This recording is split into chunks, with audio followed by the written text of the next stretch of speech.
Crónicas del señorío de los Luna Cornago.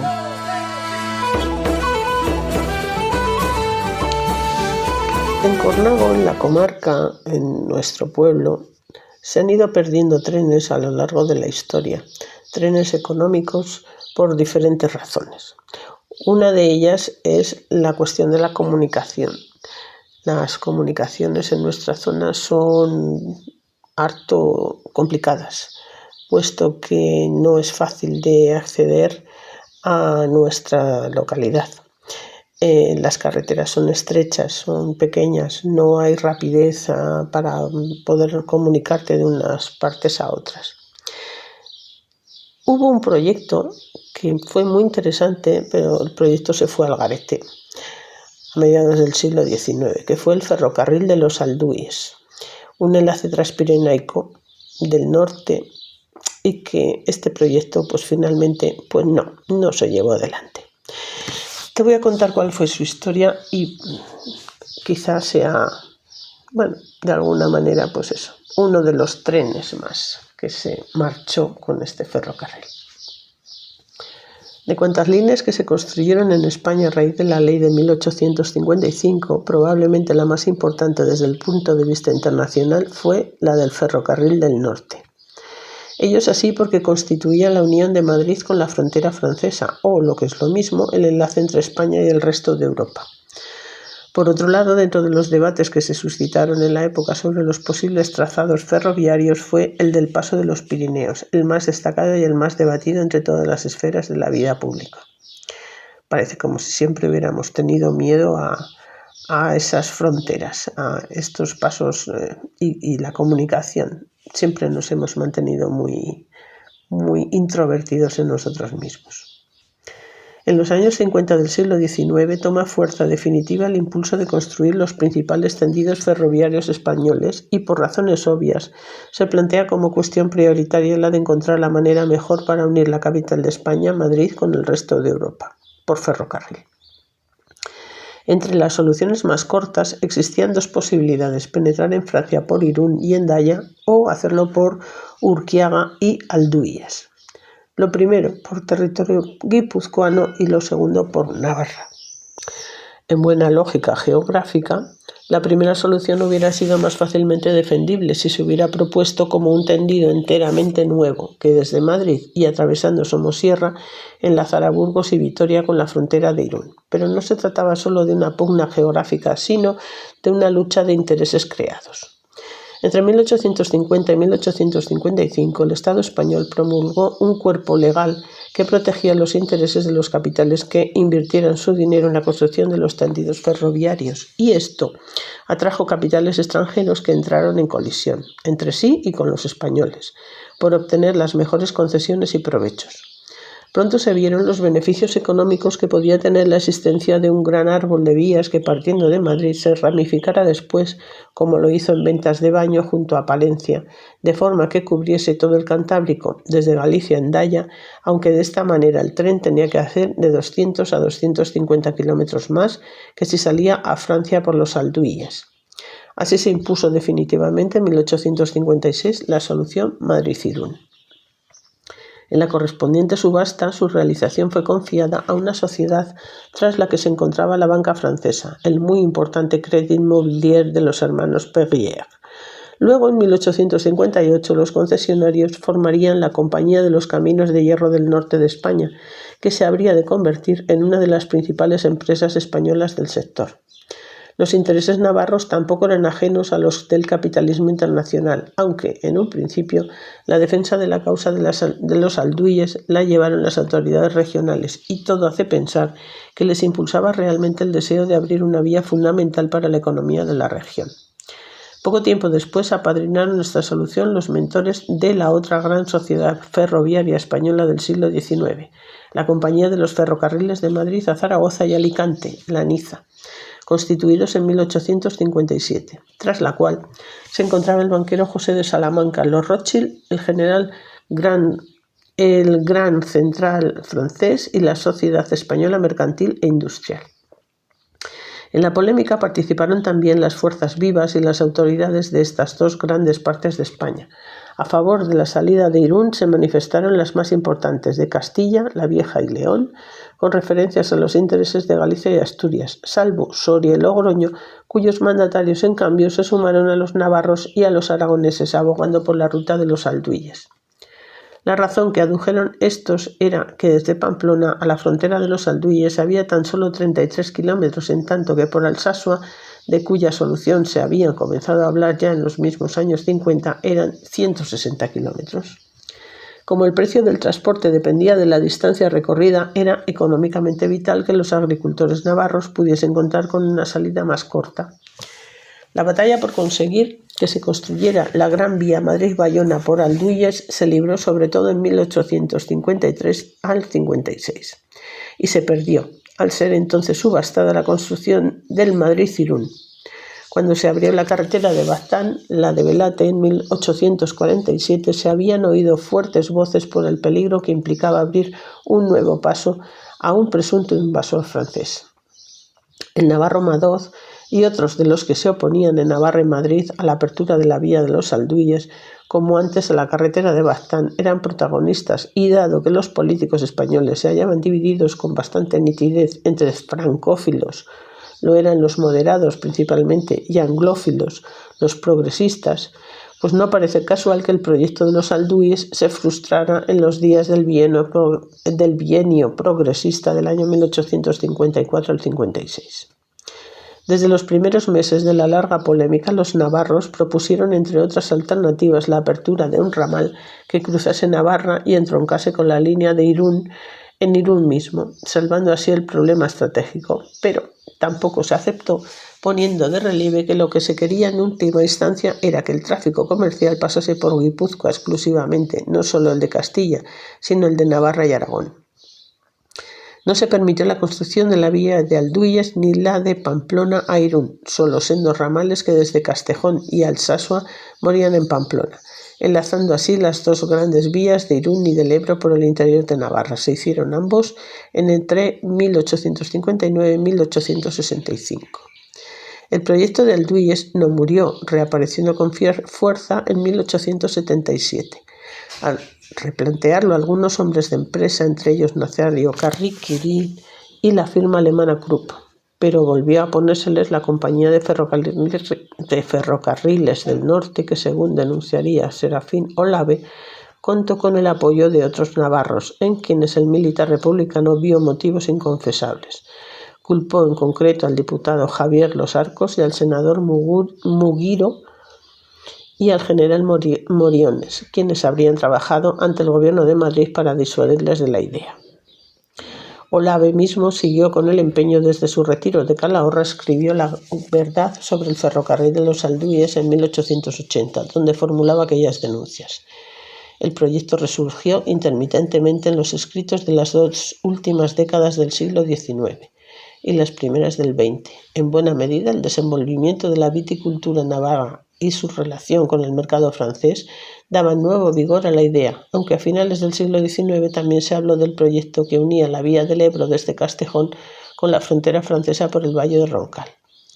El tema rebrotó en 1914, en el 23, el 29, el 30, el 34, el 77 y el 81, presentando alternativamente con nuevas ambiciones la que fuera un tramo de una vía que uniera Algeciras, Francia por Madrid, que se tratase de una parte fundamental de un ferrocarril transoceánico mediterráneo cantábrico desde Tarragona a la costa vasco-francesa.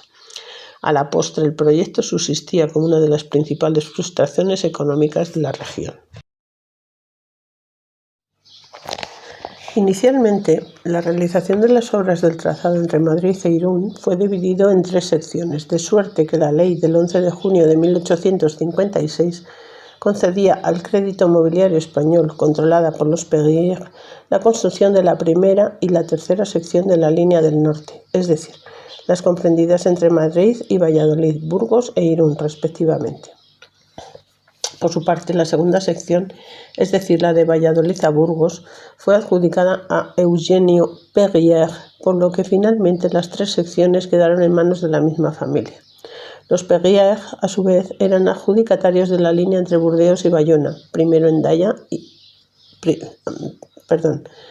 Burdeos y Bayona primero y Hendaya después. Es decir, pasaron a controlar la futura línea que habría de empalmar Madrid con Burdeos, de suerte que a partir de este momento transcurrieron meses de grandes expectativas e incertidumbres para las autoridades e intereses comerciales e industriales de las áreas afectadas. El trazado de la línea por Irún y este enlace transpirenaico por el Bidasoa venía a contradecir decididamente la postura mantenida desde tiempo atrás por Navarra en favor del paso de la frontera por el valle pirenaico de los Alduíes.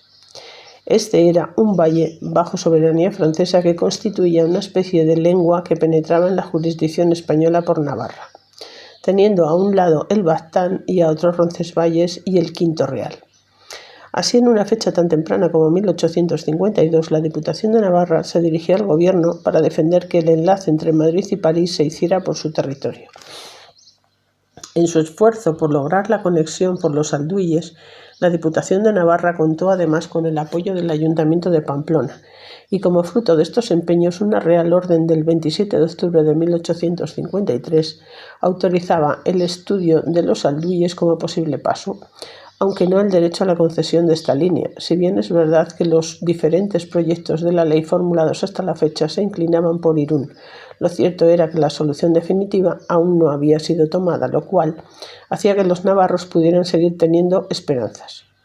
Pocos días más tarde, un representante de la Diputación se dirigió al ingeniero del distrito de Bayona, Isidoro Daugenet, que estaba examinando los posibles pasos pirenaicos por el encargo del gobierno francés para que llevara a cabo los estudios necesarios desde la frontera hasta Pamplona, buscando el punto más ventajoso y fácil para empalmar con el camino propuesto del lado francés. A los pocos meses, Daugenet finalizaba su trabajo apostando claramente por el trazado de los Alduíes. A partir de ese momento, Navarra contó con un aliado de excepción al otro lado del Pirineo. Nos referimos a Bayona, ya que el trazado propuesto pretendía enlazar Pamplona con aquel puerto francés. El objetivo primordial era acceder directamente al mar y penetrar de la forma más rápida posible en el mercado del país vecino, en un intento por tratar de recuperar la posición que durante la segunda mitad del siglo XVIII y principios del XIX había tenido en la zona Bayona. Por su parte, sumida en un notable estancamiento económico, vio en la vía de los Alduíes una muy buena oportunidad para recuperar parte del esplendor comercial perdido. De ahí que no es extraño que el interés de una y otra vertiente de los Pirineos convergieran. Ahora bien, para llevar a cabo una obra de esta envergadura era necesario contar con el sostén de algún grupo financiero sobresaliente. Esta vez fueron los Rothschild, a través de la Sociedad Española Mercantil e Industrial, los que decidieron apoyar la realización del trazado pirenaico de los Alduíes. De esta forma, como hicieron los Perrier, también aquellos se dejaron atraer por los ferrocarriles españoles, de suerte que tras conseguir la concesión de la línea Madrid-Zaragoza y después de lograr la transferencia de la concesión de la vía de Almansa a Alicante, se metieron de lleno en el negocio de los trenes. Muy pronto, la gran contienda de la Compañía de Madrid-Zaragoza-Alicante se centró en el deseo de poder acceder a Francia. El nuevo objetivo de la compañía era llegar a la frontera francesa y a partir de ahí tratar de empalmar la nueva línea con el Gran Central Ferrocarril francés controlado por los Rothschild y su grupo. Si la Compañía del Norte había conseguido su acceso a Francia para MCA, estaba claro que ellos también tenían el mismo derecho. El gran debate entre una opción y otra, es decir, entre la Madrid-Valladolid, Burgos, San Sebastián, Irún o la Madrid-Zaragoza, Pamplona, Bayona, hay que ponerlo en relación con la pugna que mantuvieron en España las grandes sociedades capitalistas francesas por hacerse con la construcción de los diferentes tendidos ferroviarios. Así, mientras el Crédito Mobiliario Español consiguió la concesión del Ferrocarril del Norte, la SEMI obtuvo la línea de Madrid-Zaragoza. Evidentemente, una prolongación hacia Pamplona y los Pirineos no solo les convenía económicamente, sino que además les serviría para restar poder e influencia a sus adversarios, los Perrier. A partir de 1855, pues, una vez aprobada la Ley General de Ferrocarriles y cuando ya se había determinado el empalme entre Madrid y la frontera por Irún, las posiciones a favor o en contra de una y otra postura se enconaron. Mientras las autoridades de Pamplona no perdieron el tiempo y pronto solicitaron de Daugenet la redacción de una memoria descriptiva del proyecto, el trazado del plano general y la realización de los perfiles longitudinal transversales como marcaba la ley, con el objeto de poder presentar su propuesta ante el Ministerio de Fomento.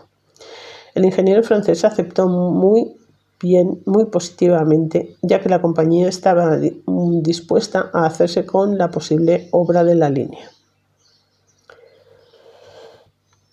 A pesar de que la sección tercera había sido concedida al crédito mobiliario español, las nuevas iniciativas tomadas por las autoridades de Pamplona y la entrada en juego de los Rothschild hicieron que los guipuzcoanos intensificaran su campaña a favor del paso de la frontera por Irún. Esta se basó fundamentalmente en la idea del carácter anti-español del proyecto de los Alduyes, el cual habría de servir únicamente a los intereses extranjeros. Se insistía también en el peligro que aquel suponía para la defensa nacional. Además, el argumento económico fundamental se centraba en el hecho de que si se llevaba a cabo dicho trazado, el comercio canalizado por el puerto de San Sebastián quedaría desviado por el de Bayona, siendo una plaza francesa la que se vería favorecida por el tráfico. Todo el tráfico comercial de Navarra, La Rioja y Aragón, llegando incluso a hacerle la competencia al puerto de Barcelona. Por su parte, la unión entre las costas mediterránea y atlántica, que debía de establecerse por el enlace ferroviario entre la capital catalana y la guipuzcoana, quedaría igualmente limitado a la unión entre aquella y Bayona. De ahí que las autoridades y los comerciantes de San Sebastián insistieran no solo en su perjuicio económico, sino también en la necesidad de evitar que fuera un puerto francés el que se aprovechara de la situación. Por el contrario, el trazado de los Alduyes resultaba beneficioso para los intereses tanto de Navarra como de Bayona, aunque pronto suscitó los recelos del ramo de las autoridades militares. Efectivamente, dadas las implicaciones internacionales que la vía tenía, el Ministerio de Fomento trasladó el proyecto al de la guerra para que éste se posicionara sobre la defensa del territorio español. Posteriormente, una Real Orden del 25 de enero de 1857 pasaba el expediente al ingeniero general Antonio Remón Zarco del Valle para que manifestara su parecer al respecto. El dictamen de este perito militar fue que no se llevara a cabo por ser una línea contraria a la protección del suelo nacional. Pese a todo, en junio de 1857, la Diputación de Navarra contrató con el banquero madrileño José de Salamanca la construcción del tren de los Alduyes mediante una subvención de 12 millones de reales. Poco después, Salamanca se hizo con la concesión del tramo comprendido entre Zaragoza y Pamplona y enseguida inició su construcción. En diciembre de 1859 formó una compañía para la explotación de esta concesión y contó con la participación de algunos financieros relacionados con la Compañía del Madrid-Zaragoza-Alicante, vinculada a los Rothschild. Salamanca pretendía que esta compañía se quedara con la línea, aunque el tramo de los Alduyes carecía aún de permiso. Esto hizo renacer ciertas esperanzas a la MZA para poder conseguir su salida por dicho valle pirenaico, aunque admitía que no era el momento de proceder a su adquisición, mientras la compañía estuviera empeñada en la construcción de sus propias vías. Es más, a James Rothschild debió de disuadirle el hecho de que cualquier prolongación de la línea tendría que enlazar finalmente con un ferrocarril de los Perrières, bien en España o en Francia. Con todo, la entrada en escena con Salamanca y sus acuerdos con las autoridades de Pamplona hicieron que las negociaciones entre la Diputación de Guipúzcoa y el crédito mobiliario español se intensificaran en los últimos meses de 1857, alcanzándose un convenio en virtud del cual la provincia de Guipúzcoa se comprometía a tener a disposición de aquella sociedad la cantidad de 25 millones de reales de vellón en obligaciones especiales al 6% anual, a condición de que el crédito mobiliario hiciera construir y poner en explotación el ferrocarril entre Irún y Villafranca, continuando por Zumárraga, toda vez que fuera aceptado por el gobierno. Además, dicha sociedad se obligaba a realizarlo en 4 años, contados desde el día en que el gobierno aprobase la mitad del trazado. Aceptado el paso de Zumárraga, la provincia se disponía a aumentar la cifra de los 25 millones. El acuerdo definitivo fue firmado a comienzos de 1858. Pese a todo, los navarros siguieron apostando por la vía de los Alduies. La Diputación creó en febrero de 1858 una comisión para que explicara al gobierno la necesidad de dicho trazado. Sus gestiones tuvieron éxito en la medida en que el proyecto de ley pidiendo autorización para la concesión del mismo fue presentado por el conde de Gendulain, ministro de Fomento del gabinete presidido por Istúriz, el 29 de abril de 1858. La discusión del proyecto fue tan viva que sobrevivió una crisis ministerial que dio paso a un nuevo gobierno, que se negó a aprobar dicho trazado porque podría perjudicar la construcción de la línea norte y beneficiar los intereses de un puerto extranjero, Bayona, en detrimento de la economía española. Los intentos por parte de la Diputación de Navarra para conseguir su enlace pirenaico no terminaron aquí, aunque las posibilidades para su obtención eran cada vez menores. Así, en 1862, José de Salamanca llegó a un nuevo acuerdo con la Diputación, comprometiéndose a ponerse en lugar de la Diputación para la construcción y explotación en la línea entre Pamplona y los Alduies, sin exigir subvención alguna ni del gobierno ni de la institución provincial. La Diputación decidió, además, seguir negociando en Madrid con sendas exposiciones dirigidas a la reina y al Senado respectivamente, sin obtener apenas éxitos. En verdad, las obras de la línea del norte de España estaban para entonces muy avanzadas. De hecho, en 1863 Salamanca terminó por abandonar sus proyectos y en agosto de 1864 tenía lugar la inauguración del ferrocarril del norte en San Sebastián.